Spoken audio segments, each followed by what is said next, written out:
If you are watching this because you have goals you care about, but your actions are not matching your ambitions, I want to be honest with you from the start. You do not have a motivation problem. You do not have a willpower problem. Most of the time, you have a systems problem, a clarity problem, and a self-deception problem. A lot of people say they want to change their life. They say they want to get fit. They want to start a business, learn a skill, read more, stop procrastinating, or become disciplined. But when you look at their daily life, there is no structure that would realistically produce that result. And that is the first truth you need to accept. You do not get the life you want because you want it. You get the life your daily behavior is building. That is why so many people stay stuck. They confuse wanting something with working towards it. They confuse planning with doing. And they confuse being busy with making progress. So in this video, I want to walk you through the real way to achieve your goals. Not the feel-good version. Not the fake, just believe in yourself version. The real version. And the real version starts with this. Most people have too many goals. That is the first mistake. They want to improve their health, grow their income, fix their sleep, learn a new skill, be more present with family, read more books, journal every day, wake up earlier, quit social media, and build a side business. That sounds ambitious. It sounds admirable. But in practice, it is usually just undisciplined thinking, dressed up as ambition. Because if everything matters, nothing really matters. If you actually want to achieve something meaningful, you need to reduce the number of active goals in your life.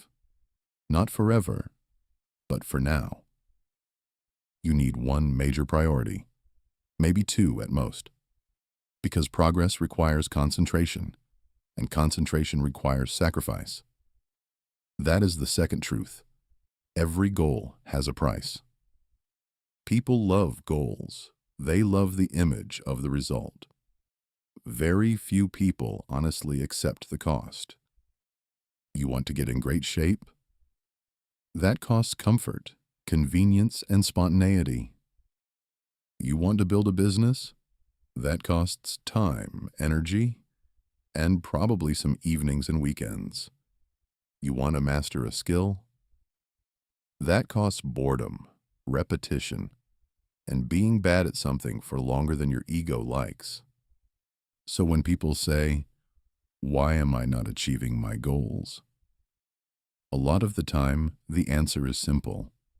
Because you are in love with the outcome, but you are not committed to the price. And until you face that honestly, nothing changes. So here's what you do instead. Step 1. Stop setting vague goals. I want to get healthier. I want to be more productive. I want to improve my life.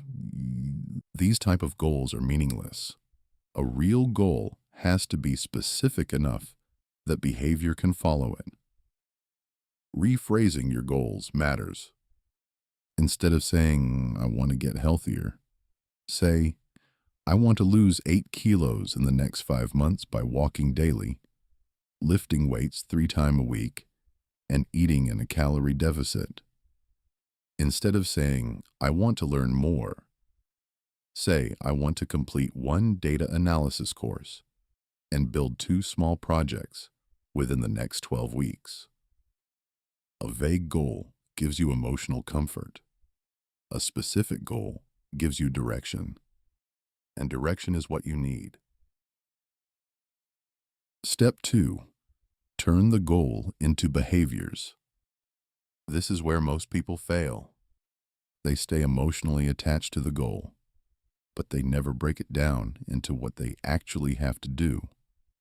On a Tuesday at 7:15 in the evening, when they are tired and would rather scroll on their phone. Goals do not happen at the level of ideas.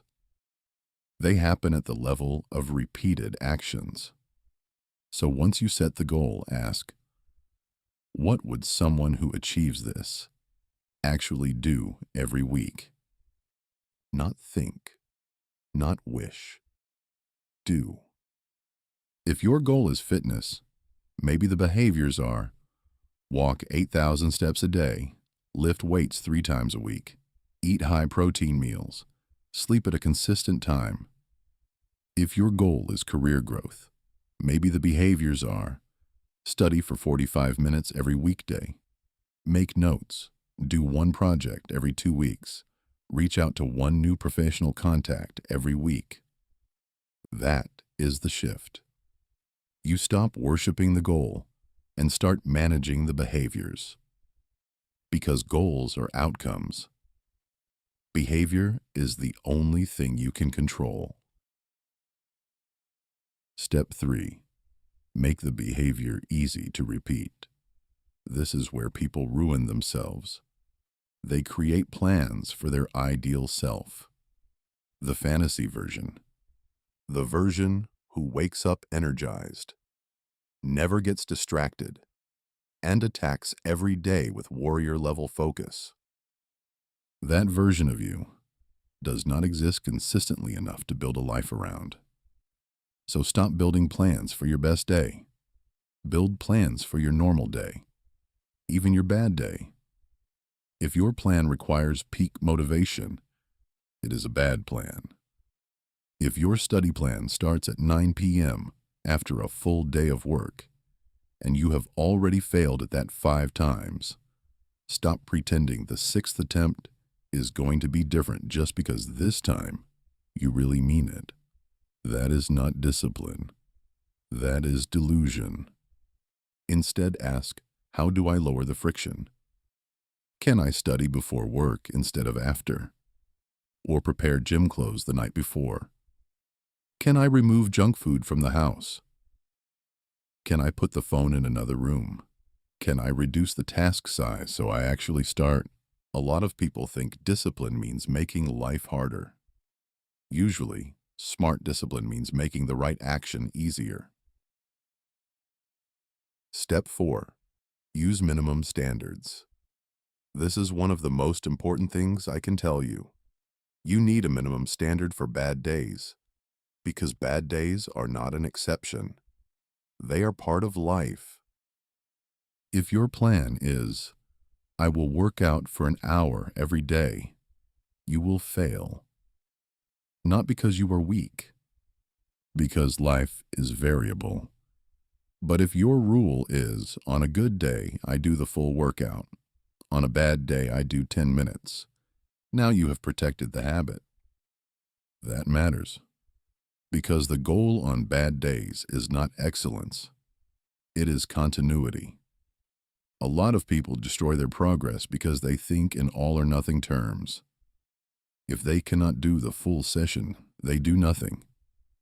If they eat one bad meal, the whole day is ruined. If they miss one study block, the week is gone. That mindset is childish, and it kills progress. Serious people learn to keep the chain alive. Step 5. Track reality, not fantasy. You need feedback. Not feelings, not hopes, not self-stories. Feedback. If you say you want to write more, how many words did you write this week? If you want to save money, how much did you spend? If you want to get stronger, what are your numbers doing?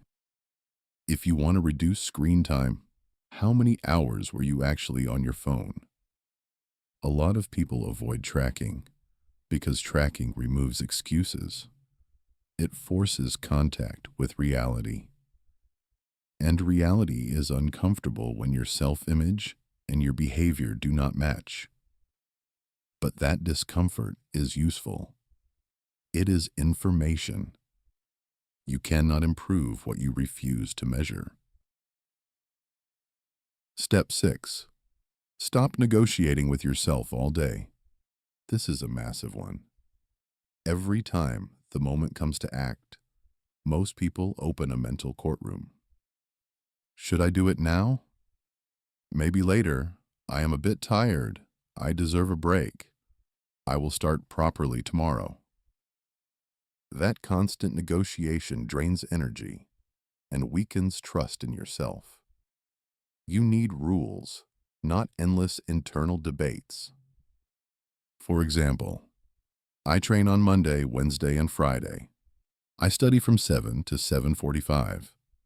I do not keep my phone near my bed. I do not buy foods I am trying not to eat. I write before I consume content. Rules reduce decision fatigue. They reduce emotional bargaining. They turn action into identity. And that brings me to the next point. Step 7. Become the kind of person who keeps promises to themselves. This is not about fake affirmations. This is about evidence. Confidence is not built by saying, "I believe in myself."